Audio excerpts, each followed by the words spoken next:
Welcome back to our YouTube channel. मेरा नाम है हेमंत और मैं आप सभी का स्वागत करता हूं आपके अपने चैनल लर्न विद आकाश भारती पे। तो कल आपने देखा होगा बच्चों, हमने पढ़ी थी डेफिनेशन ऑफ नाउन और अब उसके आगे हम देखने वाले हैं कि काइंड्स ऑफ नाउन यानी नाउन किस किस प्रकार के होते हैं। तो आइए मैं आपको बताता हूं कि नाउन किस प्रकार के होते हैं। तो देखिए आप, सबसे पहले आता है प्रॉपर नाउन।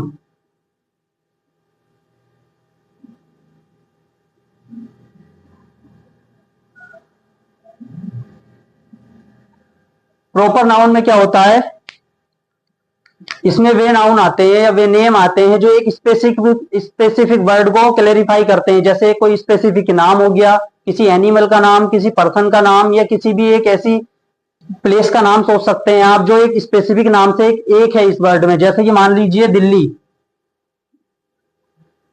दिल्ली जैसा शहर, कोई दिल्ली के नाम का कोई शहर इस पूरे वर्ल्ड में कोई दूसरा नहीं है, तो इसलिए हम कह सकते हैं कि ये एक हमारा प्रॉपर नाउन है।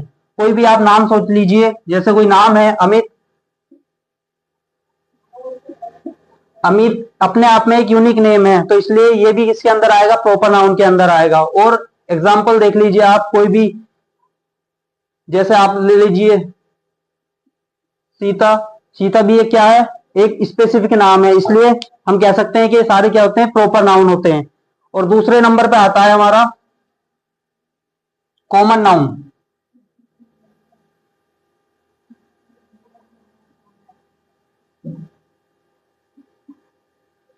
कॉमन नाउन क्या होता है बच्चों, कॉमन नाउन को हम कह सकते हैं, जैसे कि हम किसी चीज को देखकर एकदम से अंदाजा ना लगा सकें कि हम इसमें मेल और फीमेल का, ये इसमें ये नहीं कह सकते कि ये क्या है, हम जज नहीं कर सकते उस चीज को। जैसे कि मान लीजिए डॉग, डॉग कोई भी हो सकता है, मान लीजिए यहाँ का गली का कुत्ता भी हो सकता है कोई डॉग, या किसी का पेट भी हो सकता है जो डॉग घर पालते हैं। हम उसमें से स्पेसिफिकली नहीं बोल सकते कि ये डॉग किसका है। जैसे हम दिल्ली है, दिल्ली को हम स्पेसिफिकली नाम से जानते हैं, लेकिन डॉग को, अगर किसी डॉग का नाम मान लीजिए कुछ भी ABCD, कुछ भी लिख लीजिए XYZ, जो भी नाम का है, अगर उस डॉग का नाम है तो हम उसको प्रॉपर नाउन में रख सकते हैं। लेकिन अगर उसका कोई नाम नहीं है, वो अपने एक स्पेसिफिक अलग उससे आ रहा है, तो वो कॉमन नाउन के अंदर आएगा। जैसे कि आप मान लीजिए काऊ है, काऊ क्या है, काऊ कुछ भी हो सकती है, हमारे घर की काऊ, आपके घर पे बाहर घूमने वाली काऊ, कुछ भी हो सकती है। ऐसे ये सारी चीजें किसके अंदर आती हैं, कॉमन नाउन के अंदर आती हैं। उसके बाद आता है हमारा क्या, कलेक्टिव नाउन।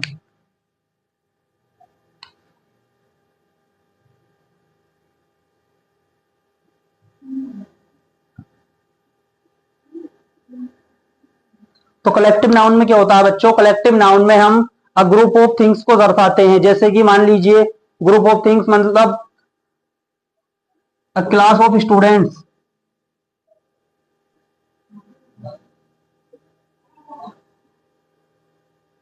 मतलब स्टूडेंट्स की ग्रुप को क्या बोलते हैं हम, क्लास। जैसे कि मान लीजिए बहुत सारे बच्चों का ग्रुप है स्टूडेंट्स का, तो हम उसको क्या बोलेंगे, उसको स्पेसिफिक नाम दे दिया हमने क्लास, इसलिए ये सारी चीजें किसके अंदर आती हैं, कलेक्टिव नाउन के अंदर आती हैं। और आपने देखा होगा, एग्जाम्पल यहां देख लीजिए आप, यहां मैंने आपको बताया क्लास ऑफ स्टूडेंट्स, और हम दूसरा एग्जाम्पल क्या ले सकते हैं, जैसे कि ए team of players,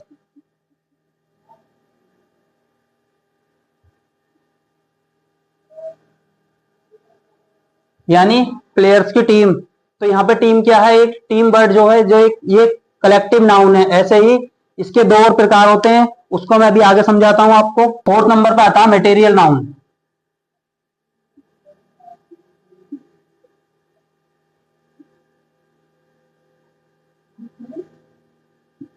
material noun क्या होता है, जैसे कि हम कह सकते हैं कोई भी एक मटेरियल, जैसे सॉलिड है कोई, कुछ लिक्विड है या गैस है, अगर हम उसको किसी भी, उसके नाम को क्या बोलते हैं हम, मटेरियल नाउन। जैसे एक कोई चेयर है, चेयर किस चीज की बनी होती है, वुडन की, तो ये किसके अंदर आ जाएगी, हमारी मटेरियल नाउन के अंदर आ जाएगी। जैसे कि मान लीजिए वाटर, वाटर क्या है, एक लिक्विड है, लिक्विड यानी ये कि हमारे मटेरियल नाउन के अंदर आ जाएगी। और ऐसे ही आप क्या मान लीजिए, गोल्ड मान लीजिए, एटसेट्रा, ये सारी चीजें किसके अंदर आ जाएंगी, हमारी ये मटेरियल नाउन के अंदर आ जाएंगी। और पांचवें नंबर पे आता है हमारा एब्स्ट्रैक्ट नाउन।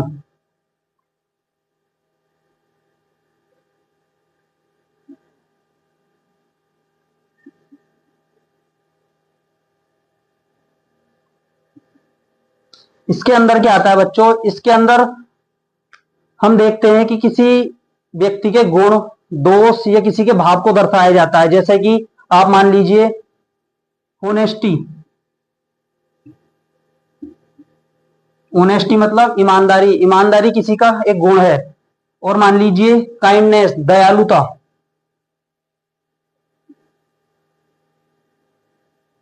ये भी किसी का एक गुण है। और आप मान लीजिए फन, मतलब कोई आनंद में है, कोई मजे ले रहा है, तो वो एक सारी एक्टिविटी किस चीज के अंदर जाएगी, एब्स्ट्रैक्ट नाउन के अंदर। यही सारी चीजें हमारी एब्स्ट्रैक्ट नाउन के अंदर आती हैं। और इन्हें हम कैसे पहचान सकते हैं कि सेंटेंस के अंदर मान लीजिए आप, मैं एक एग्जांपल के तौर पे आपके वैसे समझाते हूं, जैसे honesty is the best policy.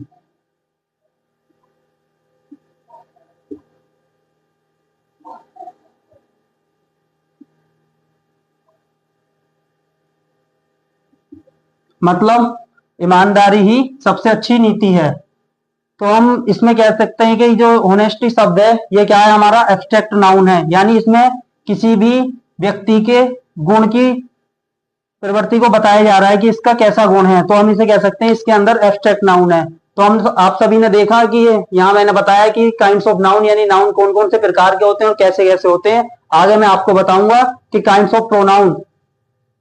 तो आइए अब हम देखते हैं काइंड्स ऑफ प्रोनाउन के प्रोनाउन कितने तरीके के होते हैं। तो मेनली सभी अदर अदर बुक्स में एक दो फालतू या कम ज्यादा दिखाई देते हैं, लेकिन जो मेनली आते हैं आपके 10th बोर्ड के अकॉर्डिंग मैं आपको वो समझा देता हूँ मेन मेन कौन से हैं। तो इसमें सबसे पहले नंबर पे आता है personal pronoun.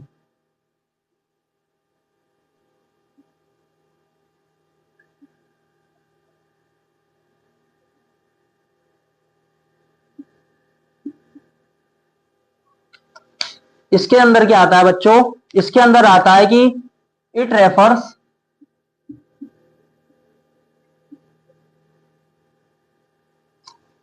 To clarify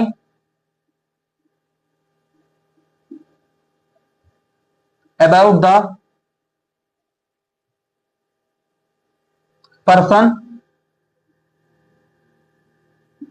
place and etcetera. मतलब कि ये बताता है पर्सनल प्रोनाउन में कि कोई पर्सन कैसे, पर्सन की जगह पर हम कौन सा प्रोनाउन यूज कर सकते हैं। मतलब जैसे कि इसमें क्या क्या आता है, I, we, you, it, they and other. ये सारी चीजें हमारी किसके अंदर आती हैं, पर्सनल प्रोनाउन के। क्योंकि हम किसी भी अपने व्यक्ति के लिए, अपने स्वयं के लिए हम क्या कर सकते हैं, आई यूज करते हैं। और हम किसी अन्य व्यक्ति के लिए, या हम दो है प्लूरल के लिए क्या यूज करते हैं, हम वी करते हैं। किसी अन्य व्यक्ति के लिए या उसके लिए क्या यूज करते हैं, हम यू। और किसी नॉन लिविंग थिंग्स के लिए क्या यूज करते हैं, हम इट। तो ये सारी चीजें किसके अंदर आती हैं, पर्सनल प्रोनाउन के अंदर आती हैं। दूसरा देखते हैं हम पॉसेसिव प्रोनाउन। दूसरा क्या देखते हैं हम, पॉसेसिव प्रोनाउन।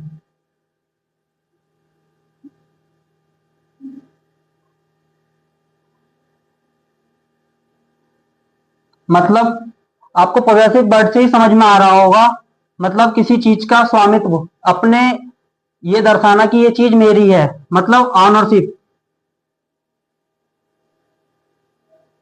किसी भी वर्ड में ऐसा ओनरशिप दर्शाना हमारा किसके अंदर आ जाता है, पॉसेसिव प्रोनाउन के अंदर। जैसे कौन कौन से होते हैं आइए देखते हैं। जैसे कि mine, hers, his, theirs, etc. ये सारी चीजें क्या होती हैं, हमारी पॉसेसिव प्रोनाउन होती हैं। क्योंकि इसमें क्या दिखाया जाता है कि स्वामित्व, कौन इसका मालिक है। जैसे आप एग्जाम्पल के तौर पर देख लीजिए, दिस बुक इज माइन।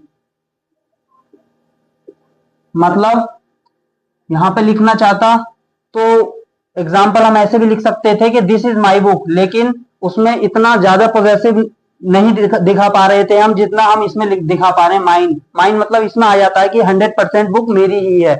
उसमें आ जाता कि अगर आपने किसी की ले रखी है या कुछ वैसे भी कर रखा है, तो उसमें हम दूसरे की बुक लेके भी उस टाइम पे कह सकते हैं दिस बुक इज माइन। लेकिन इसमें क्या बोल सकते हैं, दिस बुक इज माइन, यानी ये 100% मेरी है और इस पर मेरा ही अधिकार है। तो इसके बाद हम अगला देखते हैं रिफ्लेक्सिव प्रोनाउन।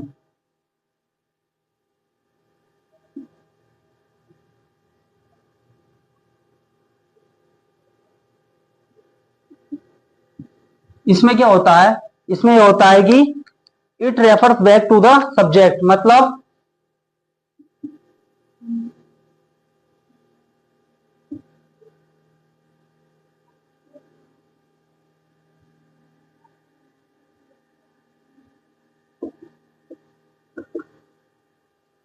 मतलब कि इसमें ये होता है कि सब्जेक्ट ये बताया जाता है कि कार्य किसने किया है, मतलब अपने आप सब्जेक्ट ने स्वयं किया है। जैसे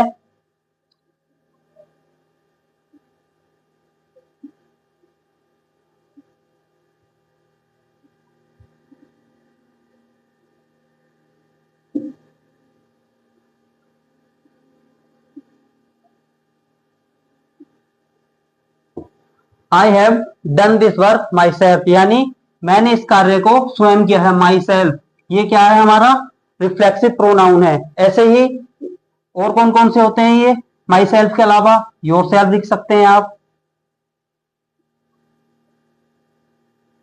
देम सेल्फ लिख सकते हैं आप, एटसेट्रा। ये सारी चीजें किसके अंतर्गत आती हैं, ये आती है हमारी रिफ्लेक्सिव प्रोनाउन के अंदर। चौथे नंबर पे आता है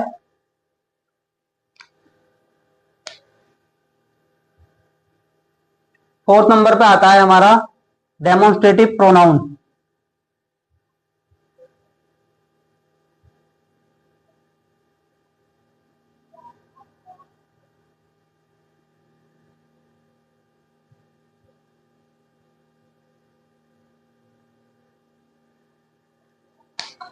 इसके अंतर्गत क्या आता है, इसमें आता है, इसमें हम कह सकते हैं, हम इन चीजों को कैसे पहचानते हैं, हम इसके अंतर्गत किसी चीज कुछ चीजों को पॉइंट आउट करते हैं उन चीजों, जैसे पहले ये लिख लेते हैं हम use to,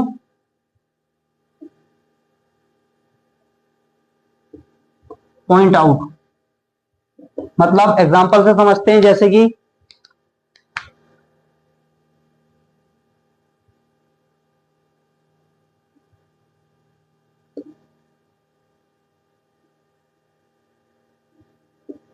this is my pen. तो इसमें ये जो लिखा हुआ है this is my pen, this मतलब यह मेरी पेन है। तो पेन को पॉइंट आउट करने के लिए यूज किया गया दिस। तो हम इसमें क्या कह सकते हैं कि जो दिस है ये क्या है, डेमोन्स्ट्रेटिव प्रोनाउन है। ऐसे ही दूसरा हम देख सकते हैं डेट आर योर बुक्स, वे आपकी किताबें हैं। इसमें डेट क्या है, मतलब वे, हम दूसरी चीज के लिए यूज कर रहे हैं, वे आपकी किताबें हैं। तो ये किसके अंतर्गत आ जाएंगी, हमारी डेमोन्स्ट्रेटिव प्रोनाउन, यानी हम किसी चीज को पॉइंट आउट करने के लिए इसका यूज करते हैं। तो आपको ये समझ में आया होगा। बाकी हम 5वें नंबर का देखते हैं, आगे समझाते हैं। तो 5वें नंबर पर आता है इंटेरोगेटिव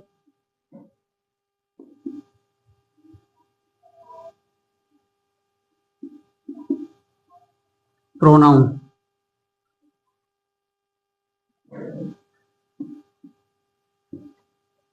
इसके तो आप नाम से ही समझ गए होंगे कि इंटेरोगेटिव प्रोनाउन के अंदर क्या आता है। इंटेरोगेटिव मतलब किसी से पूछताछ करना, इंटेरोगेट करना यानी क्वेश्चन करना।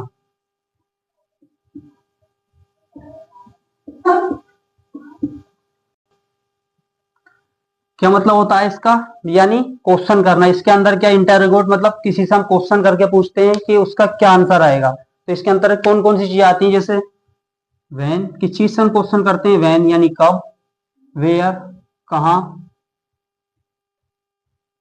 वाई मतलब क्यों, and when where why who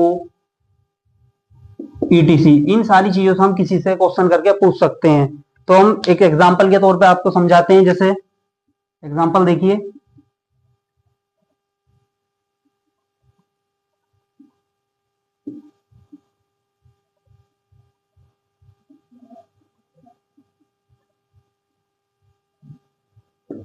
where is your umbrella, आपका छाता कहाँ है। यानी हमने इसमें क्वेश्चन किया वेयर, यानी हमने क्वेश्चन किया इंटेरोगेट, यानी हमने किसी से पूछा कि आपका छाता कहाँ है।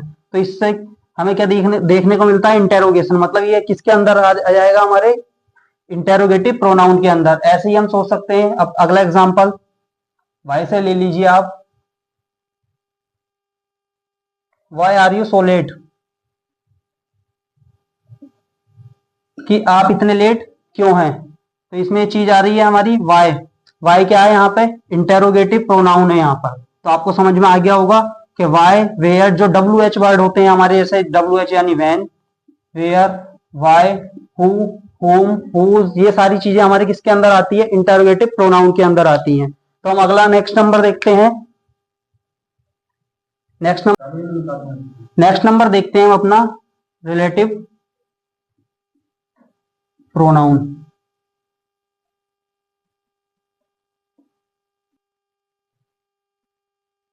सम आर प्रेजेंट इन क्लास, या हम यहाँ पे सम स्टूडेंट्स भी लिख सकते हैं।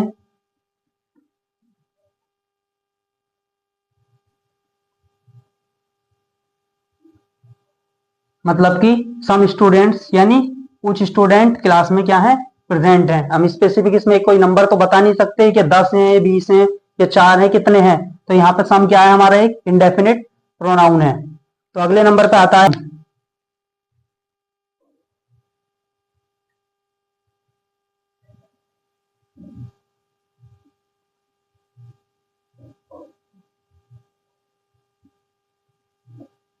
आइए बच्चों रेसिप्रोकल प्रोनाउन को समझते हैं। इसमें क्या होता है,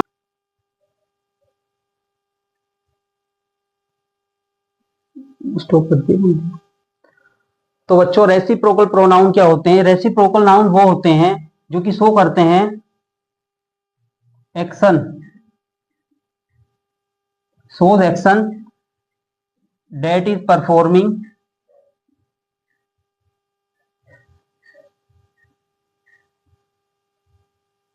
together between two nouns।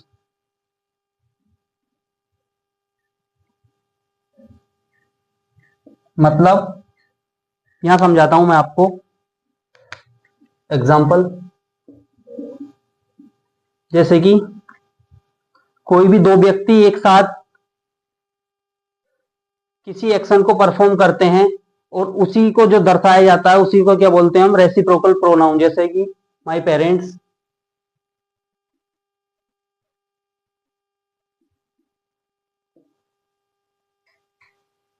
Loves each other, मतलब मेरे पेरेंट्स एक दूसरे को प्यार करते हैं। तो इसमें ईच अदर जो वर्ड है ये हमारा क्या है, रेसिप्रोकल प्रोनाउन है। ऐसे ही दूसरा एग्जांपल देखते हैं हम। दूसरा एग्जांपल क्या देख सकते हैं, दे वेंट टू गोवा